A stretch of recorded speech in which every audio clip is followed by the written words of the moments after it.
Hi friends, welcome back to my channel. మీరు కనుక నా ఛానల్ ఫస్ట్ టైం చూస్తున్నారా అయితే సబ్స్క్రైబ్ చేసుకోండి. అలాగే పక్కనే ఉన్న బెల్ ఐకాన్ని క్లిక్ చేసేయండి ఫ్రెండ్స్. ఈరోజు ఎపిసోడ్ అయితే సూపర్గా ఉండబోతుంది. అనేక రకాల మలుపులు ఉంటాయి ఫ్రెండ్స్. ఎక్కడా స్కిప్ చేయకుండా మొత్తం చూడండి, అప్పుడే మీరు ఎంజాయ్ చేయగలుగుతారు. నచ్చినట్లయితే ఒక చిన్న లైక్ ఇచ్చి ఎంకరేజ్ చేసేయండి. ఇక ఎపిసోడ్లోకి అయితే వెళ్ళిపోదాం. ఇక ఎపిసోడ్ స్టార్ట్ అవగానే మొత్తానికి అపర్ణదేవి అయితే రాజుని ఆ పసిబిడ్డని వాళ్ళమ్మ దగ్గర దించేసి రమ్మని చెప్పి అంటుంది. ఆ మాటకి రాజ్, ససమీరా, ఈ బిడ్డకి నేను తండ్రిని, వాణ్ణి వదిలిపెట్టే ప్రసక్తే లేదు, నాతోనే ఉంటాడు, నాతోనే పెరుగుతాడు, ఈ ఇంటికి వారసుడిగా ఉంటాడు అని చెప్పి రాజ్ తన నిర్ణయాన్ని చెప్తాడు.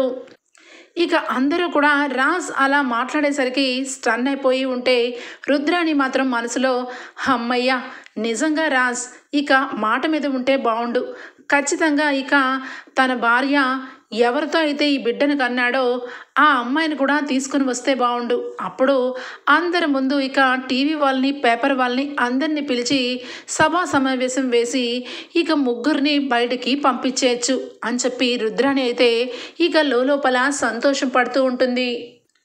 అంటే నీ నిర్ణయం ఇదే అన్నమాట.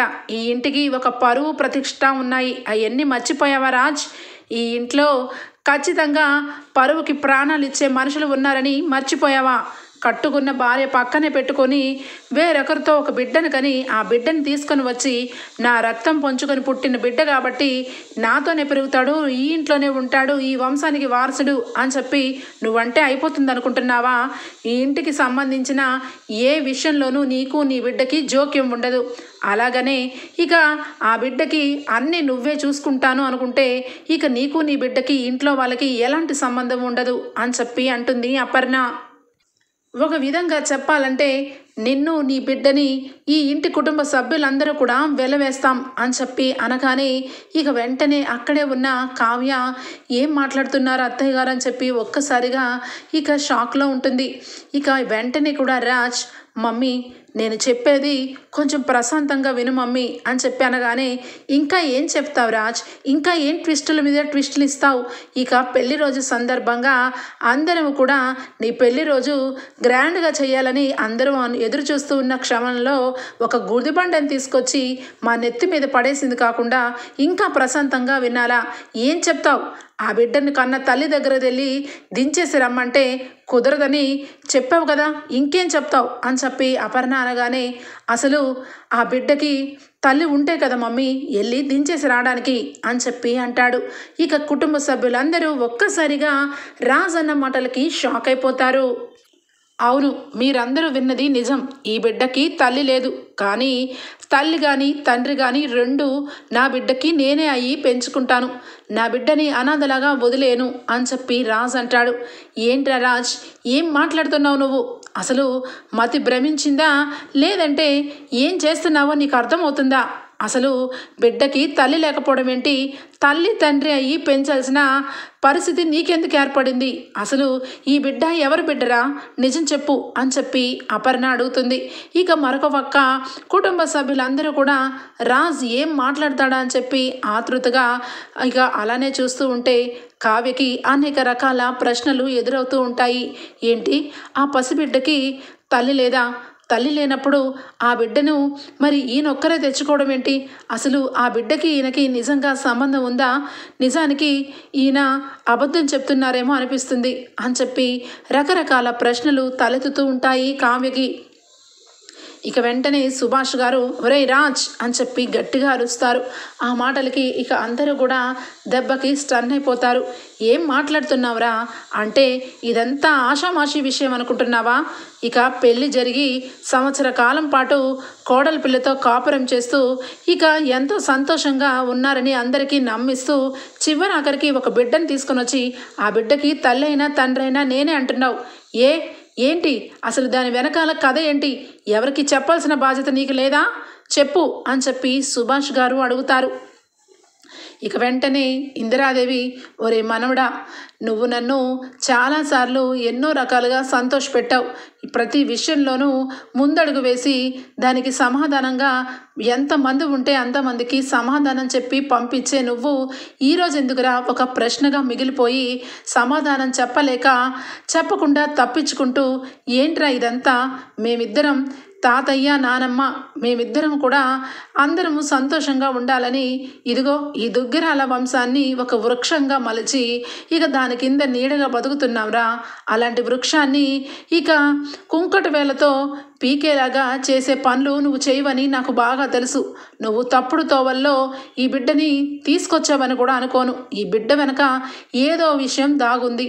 ఆ విషయాన్ని కాస్త నోరు విప్పి చెప్పరా, లేదంటే అసలే అనారోగ్యంతో ఉన్న మీ తాతయ్య గారి పరిస్థితి ఒక్కసారి అర్థం చేసుకోరా రాజ్ అనగానే, అయ్యో నానమ్మ, చెప్పాల్సిన టైం వచ్చినప్పుడు ఖచ్చితంగా చెప్తాను, కానీ ఈ బిడ్డ నా బిడ్డే అని చెప్పి ఇక అంటాడు. ఇక అప్పుడే కావ్య వెంటనే, ఏం మాట్లాడుతున్నారండి? ఇంతమందికి సమాధానం చెప్పకుండా పక్కకి వెళ్ళిపోయి చిన్న చిన్న విషయాలు కాదండి ఇవి ఖచ్చితంగా మీరు చేసే విషయాలన్నీ అందరికీ చెప్పవలసిన బాధ్యత ఉంది. ఈ బిడ్డ మీ బిడ్డే, సరే మీ బిడ్డే అనుకుందాం, మరి మీ బిడ్డ అయినప్పుడు ఇక స్పష్టంగా అందరికీ చెప్పండి. అసలు మీకు ఈ బిడ్డకి ఏ రకంగా ఇక ముడిపడింది? ఆ బిడ్డకి కన్న తల్లి ఏమైంది? ఒకవేళ బ్రతికి ఉంటే ఆ మనిషి ఎవరు? లేదంటే పైలోకాలకు వెళ్తే అసలు ఆ బాధ్యత మీరు ఎందుకు తీసుకోవాల్సి వచ్చింది? ఈ విషయాలన్నీ ఇప్పుడు తేలవలసిందే. ఎప్పుడు కూడా నోరు తెరిచి నేను ఏ మాట కూడా మిమ్మల్ని ఎవరి ముందు నిలదీయలేదు, కానీ ఈరోజు నిలదీస్తున్నాను. అంటే మీరు నిజంగా ఈ బిడ్డకి తండ్రి అయినప్పుడు అలాంటప్పుడు మరి నా మెళ్ళలో 3 ముళ్ళు ఎందుకు వేశారు? వేసింది కాకుండా సంవత్సర కాలం పాటు మీకు నచ్చిన కంటూ అనుగుణంగా నేను వరలక్ష్మి వ్రతం రోజు ఇంటి నుంచి బయటకు వెళ్ళిపోవాలని బట్టలన్నీ సర్దుకొని వెళ్ళిపోతుంటే ఆపి ఇక ఇక్కడే ఉండొచ్చు, మా తాతయ్య గారికి ఒంట్లో బాలేదు, మా తాతయ్య గారి ఆరోగ్యం కుదిరిపడే వరకు నువ్వు ఎక్కడికి వెళ్ళొద్దని ఇక మీ పబ్బం గడుపుకునే వరకు ఇక్కడ నన్ను ఉంచారు. ఆ తర్వాత కూడా ఈ విషయం ఎప్పుడు కూడా మన దగ్గర రాలేదు. ఆ తర్వాత కాలం పాటు కొంచెం రోజులు బాగానే ఉన్నారు, మరికొన్ని రోజులు బాగానే ఉన్నారు. మొన్న మధ్య నుంచి ఇక శ్వేతని అడ్డు పెట్టుకొని నాకు డైవర్స్ ఇవ్వాలని అనుకున్నారు. తర్వాత అవి కూడా మీకు కుదరకపోతే చివరాఖరికి ఈ బిడ్డను తీసుకొని వచ్చి నన్ను ఇంట్లోంచి వెళ్ళగొట్టాలనుకుంటున్నారు. నేను గనక నాకు ఖచ్చితమైన కారణం చెప్పకుండా మీ జీవితంలోంచి నేను వెళ్ళదలుచుకోలేదు. చెప్పండి, ఈ బిడ్డకి మీకు ఎలాంటి సంబంధం? నేను మీకు డైవర్స్ ఇచ్చి మీ మనసులో ఉంచి ప్రేమని బయట పెట్టాలనుకుంటే మీరు ఆ డైవర్స్ పేపర్లని పక్కన పెట్టేసి ఒక బిడ్డని ఎత్తుకొని తీసుకొని వచ్చారు. ఆ బిడ్డ ఎవరని అందరం కూడా ఇంతగా ప్రశ్నిస్తుంటే కనీసం చెప్పకుండా ఇక తర్వాత చెప్తానని దాటేస్తున్నారు. అది మంచి పద్ధతి కాదు. చెప్పండి, ఆ బిడ్డకి మీకు ఏంటి సంబంధం? అసలు ఆ బిడ్డ తల్లి ఏమైంది? ఇదంతా కూడా మీరు చెప్పి తీరాలి, లేదంటే నేను చచ్చినంత ఒట్టు అని చెప్పి ఇక రాజ్ చెయ్యిని తీసుకొని తన నెత్తి మీద పెట్టుకుంటుంది కావ్య. ఇక వెంటనే రాజ్ ఒక్కసారిగా ఉలిక్కి పడతాడు, చేయిని వెంటనే తీస్తాడు. ఇప్పుడు గనక చెప్పకపోతే మీరు నేను అనుకున్నది జరగాలని అనుకుంటున్నారని అనుకుంటాను. నా సంగతి తెలుసు కదా, నేను ఎప్పుడు కూడా ఏ విషయంలోనూ మిమ్మల్ని ఇంతలా నేను ప్రశ్నించలేదు. చివరాఖరికి మీరు బిడ్డను తెచ్చిన రోజు కూడా ప్రశ్నించలేదు. కానీ ఇంతమంది మధ్య మీరు ఎందుకు అబద్ధం ఆడుతున్నారు? అసలు ఈ బిడ్డకి మీకు ఉన్న సంబంధం ఏంటి అని నేను ఈరోజు ప్రశ్నిస్తున్నాను. సమాధానం చెప్పండి అని చెప్పి కావ్య గట్టిగా అడుగుతుంది. ఇక ఆ మాటలకి సమాధానం చెప్తాను, అందరూ ప్రశాంతంగా వినండి అని చెప్పి ఇక రాజ్ ఇక బిడ్డ గురించి చెప్తాడు. ఈ బిడ్డ నా ప్రాణ స్నేహితుడి కొడుకు అని చెప్పి రాజ్ చెప్తాడు. రాజ్ చెప్పిన మాటలకి ఇక వెంటనే ఇంట్లో అందరూ కూడా స్టన్ అయిపోతారు. మరి నీ ప్రాణ స్నేహితుడు కొడుకైనప్పుడు నీ ప్రాణ స్నేహితుడి దగ్గర ఈ బిడ్డ ఉండాలి, కానీ నువ్వు తీసుకుని వచ్చి నా బిడ్డ, నా రక్తం పంచుకున్న బిడ్డ అని మరి ఎందుకు చెప్తున్నావు రాజ్ అని చెప్పి అపర్ణ అడుగుతుంది. అవును మమ్మీ, చెప్పాల్సి వచ్చింది. ఇక ఈ విషయంలో దాచాల్సిన విషయమే లేదు, ఉన్న నిజమే అందరికీ చెప్తాను. ఇక ఈ బిడ్డని నా చేతుల్లో పెట్టి నా ఫ్రెండు కన్ను మూశాడు కాబట్టి ఇక వాడి బాధ్యతగా నేను ఈ బిడ్డని ఇంటికి తెచ్చుకున్నాను, నా కొడుకులాగా పెంచుకుంటాను, అంతెందుకు వీడు నా కన్న కొడుకే అని చెప్పి అంటాడు. ఏంటి రాజ్, ఏం మాట్లాడుతున్నావు? నీ ఫ్రెండ్ కొడుకు నీ కొడుకు ఎలా అవుతాడు? నీ జీవితంలో నీ ఫ్రెండు చాలా గొప్పవాడు అయి ఉండొచ్చు, కానీ నీ కొడుకు పుట్టిన బిడ్డని నువ్వు చూసుకుంటూ నీ కొడుకులాగా అనుకుంటే ఇక నిన్ను పెళ్లి చేసుకొని ఇక ఇంటికి వచ్చిన కావ్య జీవితం గురించి ఆలోచించావా నువ్వు అని చెప్పి అపర్ణ అడుగుతుంది. ఆ మాటలకి ఇక ఏమీ నోరెత్తకుండా సైలెంట్గా ఉంటాడు రాజ్. ఇక అందరికీ కూడా సమాధానం అందినట్టుంది కదా, ఇక ఈ విషయం ఇక్కడితో ఇక ఎవ్వరు కూడా నన్ను ప్రశ్నించకూడదు అని చెప్పి రాజ్ అంటాడు. ఇక వెంటనే ధాన్యలక్ష్మి వస్తుంది. ఏంటి రాజ్, ఏంటి ప్రశ్నించకూడదు? అంతా నీ ఇష్టమేనా? ఈ ఇంట్లో నీతో పాటు ఇంటి కుటుంబ సభ్యులందరూ ఉన్న సంగతి మర్చిపోతున్నావా? నువ్వు నీ ఫ్రెండ్ బిడ్డని తీసుకొని వచ్చి పెంచుకుంటాను అనుకుంటే ఎన్నో కారణాలు నీకు ఉండొచ్చు, ఆ కారణాలేమీ మేము అడగం, కానీ ఇంటి కుటుంబంలో అందరి ముందు ఈ బిడ్డ నా రక్తం పంచుకొని బిడ్డ ఖచ్చితంగా ఈ వంశానికి వారసుడు, ఈ దుగ్గిరాల వంశానికి వారసుడని ప్రకటించావు. అది తప్పు. ఎందుకంటే ఈ దుగ్గిరాల వంశంలో ఇక వారసుడు అనడానికి ఛాన్సే లేదు ఆ బిడ్డకి. ఎందుకంటే అది నీకు పుట్టిన బిడ్డ కాదు, మీ ఫ్రెండ్కి పుట్టిన బిడ్డ. అలాంటప్పుడు నువ్వెలా ప్రకటిస్తావు అని చెప్పి ఇక ధాన్యలక్ష్మి ప్రశ్నిస్తుంది. ఆ మాటలకి వీడు నా రక్తం పంచుకొని పుట్టాడు కాబట్టి నా బిడ్డ అంటున్నాను అనగానే అదెలా కుదిరిద్ది? నీ ఫ్రెండ్ కొడుకు నీ కొడుకు అయిపోడు కదా అని చెప్పి రుద్రాని అడుగుతుంది ఒక పక్క నుంచి. ఇక వెంటనే అనామిక, అంటే మీకు అర్థం కాలేదా అత్తయ్య గారు? మీరు ఇంకా ఎక్కడున్నారు? రోజుకొక రకంగా రోజుకొక స్టోరీని తీసుకొచ్చి ఇంటికి సంబంధించిన ఇక డబ్బు, ధనం, ఆస్తి, హారతి కర్పూరం చేస్తూ ఉంటే మనం ఇక నోరు తెరవకుండా అలాగే ప్రశ్నించకుండా అలానే ఉండిపోవాలి, అంతే కదా బావగారు అని చెప్పి ఇక అనామిక మొదలు పెడుతుంది. ఏం మాట్లాడుతున్నావు అనామిక? ఏంటి, ఏం కావాలి ఇప్పుడు నీకు అని చెప్పి రాజ్ అంటాడు. ఏం కావాలంటే అది ఇచ్చేస్తారా? ఈ ఇంటికి నా భర్తని వారసుడిగా ప్రకటించమని అడుగుతాను, మీరందరూ కలిసి ఒప్పుకుంటారా అని చెప్పి అనామిక అడుగుతుంది. ఇక వెంటనే ధాన్యలక్ష్మి ఇక అక్కడ ఉన్న వాళ్ళందరూ కూడా షాక్ అయిపోతారు. ఇక వెంటనే అపర్ణ, ఏయ్ పిల్లకాకి, నోరు మూసుకొని మర్యాదగా నుంచో, లేదంటే నేను ఎలా సమాధానం చెప్పాలో అలా సమాధానం చెప్తాను. ఇక్కడ జరిగే విషయాలేంటి, నువ్వు మాట్లాడేదేంటి? నీ గోల జీవితాంతం ఎప్పుడూ ఉంటూనే ఉంటుంది, కానీ కొన్ని విషయాలు జరిగేటప్పుడు తల దూర్చాలని అనుకోవద్దు. ముఖ్యంగా నా కొడుక్కి నాకు సంబంధించిన విషయం జరిగినప్పుడు నిన్ను ఎవరు రమ్మంటున్నారు అని చెప్పి ఇక అనామిక నోరు మూయిస్తుంది ఇక అపర్ణాదేవి. వెంటనే రాజ్, నువ్వు మాట్లాడేది నీకేమైనా అర్థమవుతుందా? ఖచ్చితంగా నీ ఫ్రెండ్ బిడ్డని నీ చేతుల్లో పెట్టి చచ్చిపోయాడంటున్నావు, మరి కన్న తల్లి ఏమైంది అనగానే కన్న తల్లి కూడా చనిపోయింది, అందుకే కన్న తల్లి తండ్రి నేనని నాతో పాటు తెచ్చుకున్నాను అని చెప్పి రాజ్ అంటాడు. కానీ అక్కడ ఉన్న వాళ్ళెవ్వరికి అసలు రాజ్ ఫ్రెండ్ వాళ్ళు ఇద్దరు చనిపోతే కనీసం వాటికి సంబంధించిన వాళ్ళు ఎవ్వరూ లేరా అని చెప్పి ఇక ఆశ్చర్యపోతూ ఉంటారు ఇందిరాదేవి, సీతారామయ్య, సుభాష్ అందరూ కూడా. ఇక వెంటనే, ఒరే రాజ్, అందరి దగ్గర ఎందుకురా చాలా మాటలు అందరితో అనిపించుకునేలాగా చేశావు?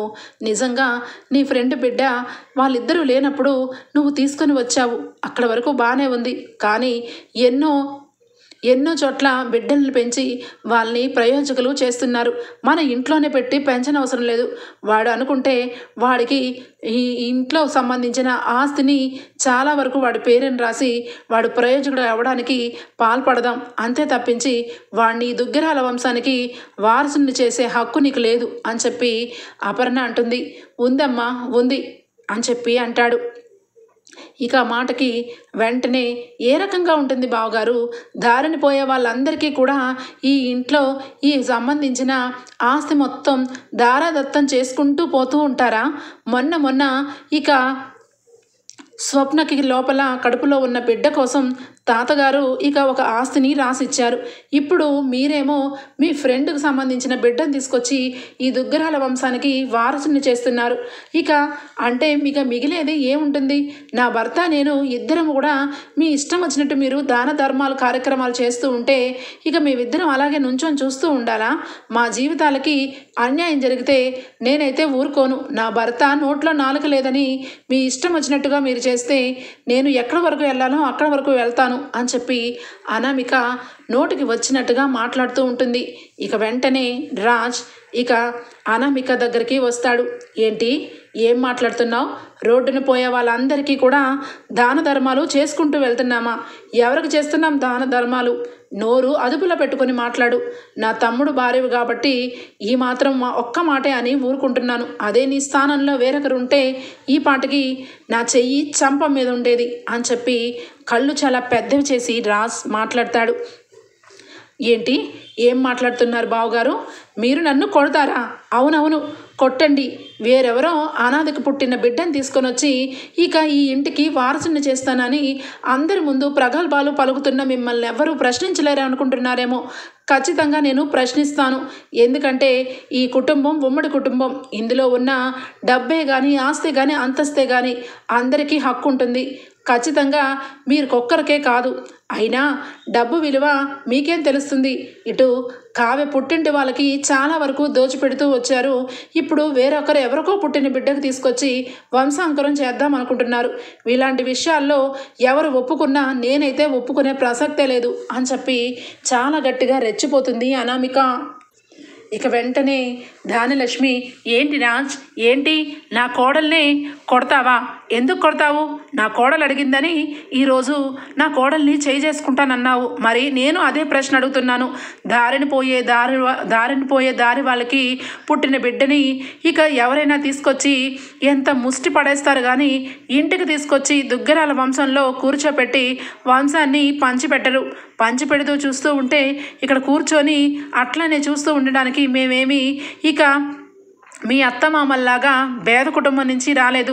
మేము కూడా ఈ ఇంట్లో వాళ్ళమే, మాకు సమాన హక్కు ఉంటుంది అని చెప్పి ఇక కావ్య వాళ్ళ అమ్మ నాన్న గురించి తక్కువ చేసి మాట్లాడుతూ ఉంటుంది ధాన్యలక్ష్మి.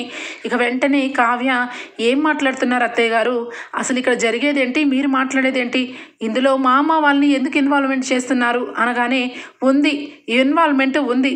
ఎందుకంటే అసలు కనకం నిన్ను తీసుకొని ముసుగేసుకొని వచ్చి రాజ్ జీవితంలో వచ్చి కూర్చోపెట్టింది.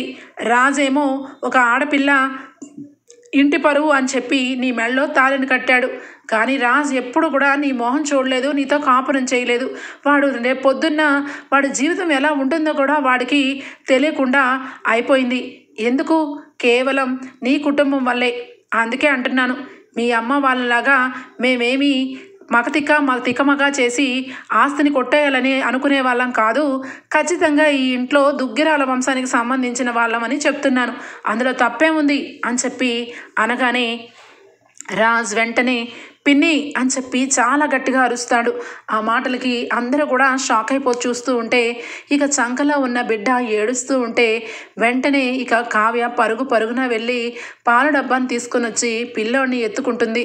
ఎత్తుకోగానే, ఇదిగో పిన్ని, నువ్వు నీ నోటికి వచ్చినట్టుగా నీ ఇష్టం వచ్చినట్టుగా ఏమన్నా మాట్లాడు, కానీ కళావతి కుటుంబం గురించి కానీ ఈ బిడ్డ గురించి కానీ ఒక్క విషయంలో కూడా నోరు తెరిచి మాట్లాడితే నేను ఏం చేస్తానో నాకే తెలీదు. అయినా మీరందరికీ కూడా ఆస్తి అంతస్తులు అన్నీ కూడా మీకు మక్కువ, కానీ కళావతికి ఎప్పుడూ అలాంటివి ఇష్టం ఉండదు. కళావతి జన్మ అంతా కూడా తన ముందు రాసులుగా డబ్బు ధనం పోసిన ఒక్క రూపాయి కూడా ఆశించదు. ఖచ్చితంగా నన్నే కోరుకుంటుంది నా భార్య అని చెప్పి అంటాడు. ఆ మాటలకి ఇక వెంటనే ఇందిరాదేవి చప్పట్లు కొట్టుకుంటూ, సభాశ్రా మనవడా, నిజంగా నా మనసులో ఉన్నది కరెక్ట్గా చెప్పావు. మరి నీ భార్య గుణాన్ని అంత ఇదిగా నీ మనసులో మలుచుకున్నప్పుడు మరి ఇదంతా ఎందుకురా? నిజానికి నీ భార్యని ఇక వదిలేస్తానని చెప్పి ఎందుకు ఆలోచించావు అని చెప్పి అడుగుతుంది ఇందిరాదేవి. అవునానమ్మా, నేను చెప్పేదంతా కూడా ప్రశాంతంగా అందరూ వినండి. నేను కళావతిని ఇష్టం లేకుండానే పెళ్లి చేసుకున్నాను. కానీ కొన్ని రోజుల తర్వాత కళావతి పద్ధతిని చూసి, తనలో ఉన్న మంచితనాన్ని చూసి నేను నిజంగానే నా పూర్తిగా భార్యని చేసుకుందామని అనుకున్నాను. కానీ నా ఫ్రెండు భార్య ఇద్దరికి కూడా ఇక వాళ్ళిద్దరికి ఈ యాక్సిడెంట్ చేసి వాళ్ళిద్దరి ప్రాణాలని పొట్టన పెట్టుకున్నాడు ఈ రాజ్ అని చెప్పి అంటాడు. ఇక కుటుంబ సభ్యులందరూ కూడా షాక్ అయిపోతారు.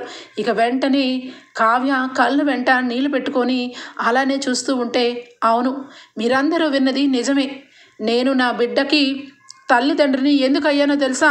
వాడి కన్న తల్లిదండ్రుల్ని నేనే నా చేతులారే యాక్సిడెంట్ చేసి వాళ్ళిద్దరి ప్రాణాలు పోవడానికి కారకుడు అయ్యాను. కాబట్టి వాడి బిడ్డని నా బిడ్డగా తెచ్చుకున్నాను. అంతెందుకు, ఈ బిడ్డను కూడా ఇక చావు బ్రతుకుల్లోంచి ఇక తెచ్చుకొని నా రక్తం పంచి వాడిని ఇక ప్రాణాలు పోసి తెచ్చుకున్నాను. అలాంటి బిడ్డ వీడు. ఈ బిడ్డని రోడ్డు పోయే వాడితో పోల్చడానికి ఎంత సాహసం అని చెప్పి గట్టిగా అరుస్తాడు. అందరూ కూడా అలాగే స్టన్ అయిపోతారు. ఇక వెంటనే అపర్ణాదేవి వచ్చి, ఒరే రాజ్, అసలు ఈ విషయం అంతా ఎప్పుడు జరిగిందిరా? అసలు ఇదంతా ఎందుకు దాచిపెట్టావు అని చెప్పి అనగానే, లేదు మమ్మీ, పెళ్ళి జరిగిన వారం రోజుల్లోనే ఇదిగో ఈ రకంగా జరిగింది. అందుకే అప్పటికే ఇంట్లో చాలా గొడవలు ఉన్నాయి. అప్పటికే నీ మనసు చాలా ఇదిగా బాధపడుతూ ఉన్నావు. ఇటు కావ్యకి, ఇటు మనకి ఎవరికి మనసు ప్రశాంతత లేదు. ఆ తర్వాత రాహుల్ పెళ్ళిలో కూడా చాలా రకాల గొడవలు. తర్వాత కళ్యాణ్ పెళ్ళి విషయంలో కూడా చాలా హెచ్చు తగ్గులు. అన్ని రకాలుగా ప్రతి ఒక్కసారి ఈ విషయాన్ని నీతో నేను చెప్పాలని అనుకున్నాను, కానీ చెప్పలేకపోయాను. చివరాఖరికి కళావతి నన్ను ఇక ఏదో విధంగా నా ప్రేమని గెలుచుకుందామని చాలా ప్రయత్నాలు చేస్తుంది. అలాంటి అమాయకురాల్ని ఇక జీవితాంతం ఇక నాకు ఒక బిడ్డ ఉన్నాడు, ఆ బిడ్డ నాతోనే ఉంటాడు అంటూ ఉంటే ఏ ఆడపిల్లకైనా తనకంటూ ఒక కలలు ఉంటాయి. ఖచ్చితంగా నాతో పాటు నా భర్త ఉండాలి, నాతో పాటు జీవితం సాగించాలని ఆలోచనతో ఉంటుంది. అలాంటి కళావతి ఆలోచనల్ని నేను ఇక ఏ రకంగా చంపేయగలను? అందుకే నా జీవితంలో నాకంటూ ఒక బిడ్డ ఉంటాడు. ఖచ్చితంగా నా జీవితంలోంచి కళావతి వెళ్ళిపోయి వేరొకరినైనా పెళ్లి చేసుకొని తను సుఖం సంతోషంతో ఉండాలని తనకి డైవర్స్ ఇవ్వాలనుకున్నాను. అదే, అంతకు మించి ఈ రాజ్ ఎప్పుడు తప్పు చేయలేదు, తప్పుడు దారిలోనూ వెళ్ళలేదు.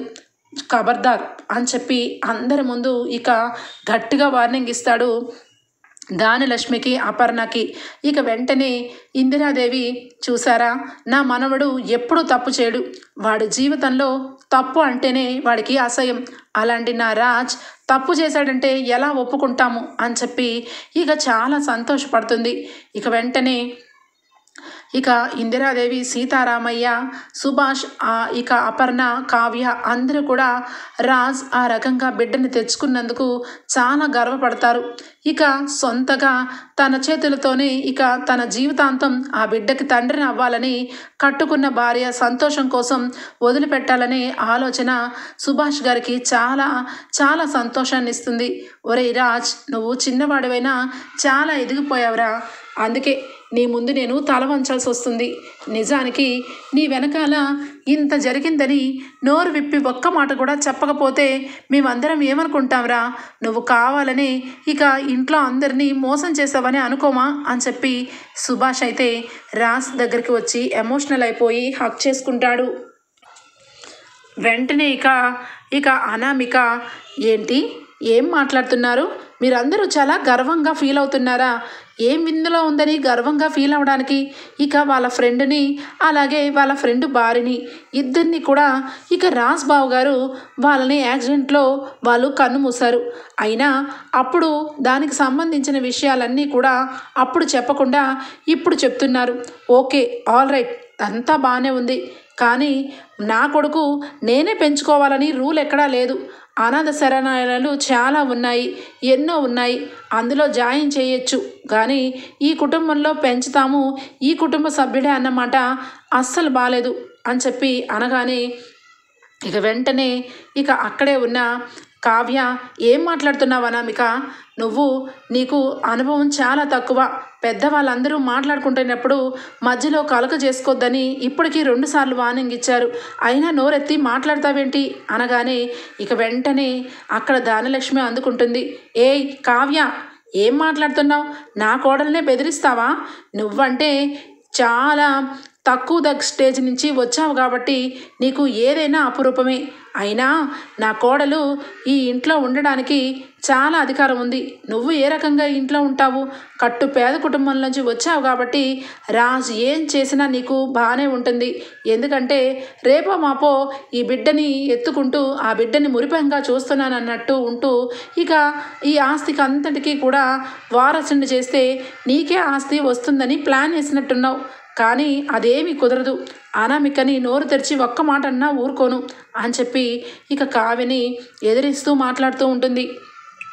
ఇక వెంటనే ధాన్యలక్ష్మి నోరు మూయిస్తుంది. ఇక అపర్ణ, ఇదిగో ధాన్యలక్ష్మి, నోటికి వచ్చినట్టు నా కోడల మీద నిందలు వేస్తే అస్సలు ఊరుకోను. నీ కోడలు వచ్చినప్పటి నుంచి నీకు బాగా తలపొగరుగు పెరిగిపోయింది. ఈ ఇంట్లో జరిగే విషయాలని పెద్దవాళ్ళందరం కూడా మాట్లాడుకుంటున్నప్పుడు నీ కోడలు ఇన్వాల్వ్మెంట్ ఎక్కువైపోతుంది.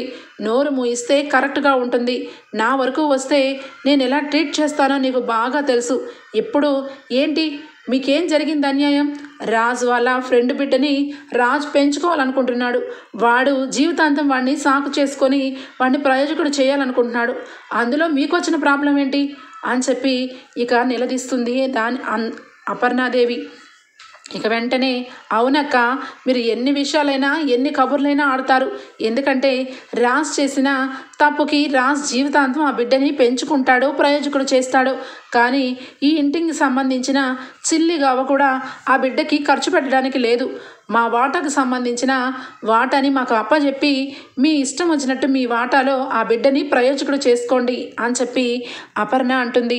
చాలా కరెక్ట్గా చెప్పారు అత్తయ్య గారు, మీరు మాట్లాడిన ప్రతి ఒక్కటి కూడా చాలా కరెక్ట్ అని చెప్పి అనామిక ఇంకాస్త ఎంకరేజ్మెంట్గా మాట్లాడుతూ ఉంటుంది. అవునవును, నిజమే.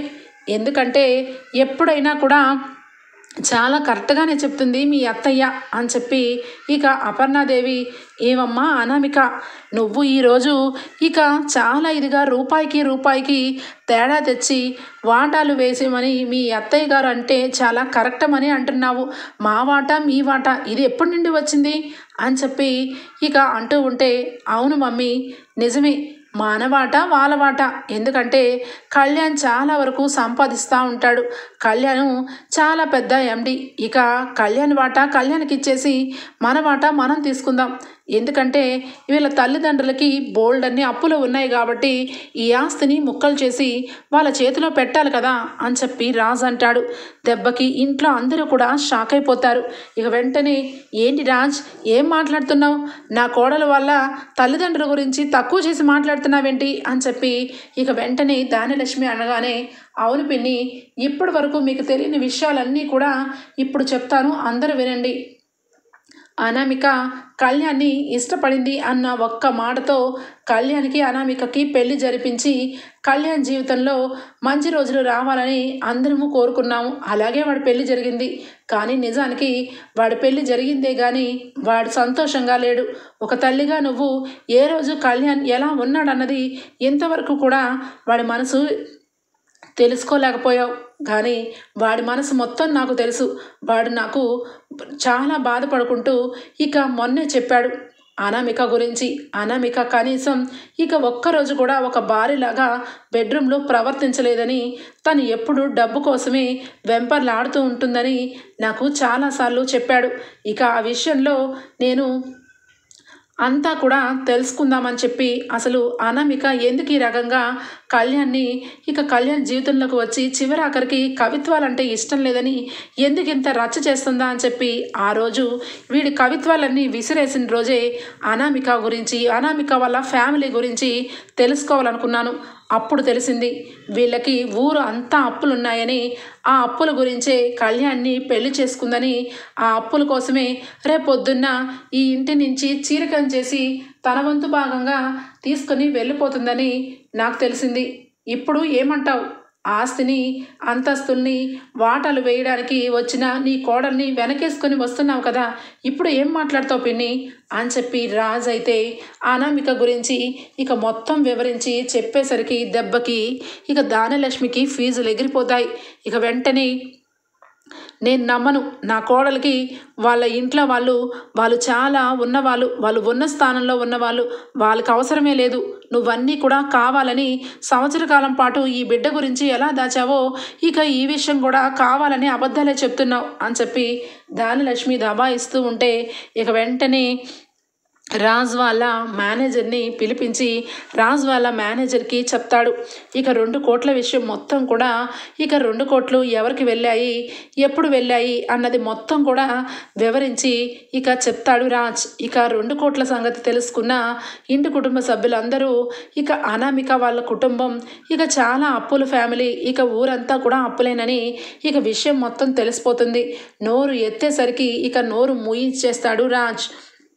ఇక దానలక్ష్మి అయితే మనసులో చాలా బాధపడుతుంది. ఇక అనామిక వాళ్ళ కుటుంబంలో కావాలనే నా కొడుకుకి మోసంగానే పెళ్లి చేసుకున్నారు, అందుకే అనామిక ఎప్పుడు కూడా కళ్యాణ్ని ఇక ఆఫీస్కి వెళ్ళమని అంటూ ఉంటుంది అని చెప్పి మనసులో అనుకుంటూ ఇక అనవసరంగా కావ్య రాజ్ గురించి నేను తప్పుగా అనుకున్నాను, వాళ్ళ గురించి చెడు కోరుకున్నాను. నా కొడుకు జీవితం బాగుండాలని కోరుకునే వాళ్ళు మొదట్లో రాజ్ అలాగే కావ్యనే ఉంటారు. ఇప్పుడు అర్థమైంది నిజంగా. ఇక అంత తెల్లగా ఉన్నవన్నీ పాలనుకొని నల్లగా ఉన్నవన్నీ నీళ్ళనుకున్నాను. ఈ అనామిక రాకతో నాకు మైండ్ అంతా పని చేయకుండా అందరికీ మంచి వాళ్ళని చెడ్డనుకున్నాను, చెడ్డ వాళ్ళని మంచి అనుకున్నాను అని చెప్పి ధాన్యలక్ష్మికి అయితే బుద్ధి వస్తుంది. కానీ ఇక దుగ్గిరాల వాళ్ళ వంశం మొత్తం కూడా అందరూ కూడా ఇక బిడ్డని అల్లారు ముద్దుగా ఇక పెంచుకోవాలని ఇక అందరూ అనుకుంటారు. ఇక కావ్య వెంటనే కళ్ళు వెంట నీళ్లు తుడిచి ఆ బిడ్డని ఎత్తుకొని, ఏమండి ఈ బిడ్డ నా బిడ్డ, ఇక నేను తల్లిని కాకపోయినా ఈ బిడ్డ నా కడుపులోంచి వచ్చిన బిడ్డే, ఆ రకంగా చూసుకుంటానండి, మీరు ఏమీ కూడా బాధపడద్దు, వీడిని తల్లిదండ్రులు లేని లోటుని నేను చూస్తాను అని చెప్పి ఇక గుండెలకి హత్తుకొని ఆ బిడ్డని పెంచుకుంటానని మాట ఇస్తుంది రాజ్కి కావ్య. ఓకే ఫ్రెండ్స్, ఎపిసోడ్ అయితే ఇంతటితో ఎండ్ అయిపోతుంది. రేపటి ఎపిసోడ్లో కలుద్దాం ఫ్రెండ్స్. అంతవరకు bye, take care, thank you for watching.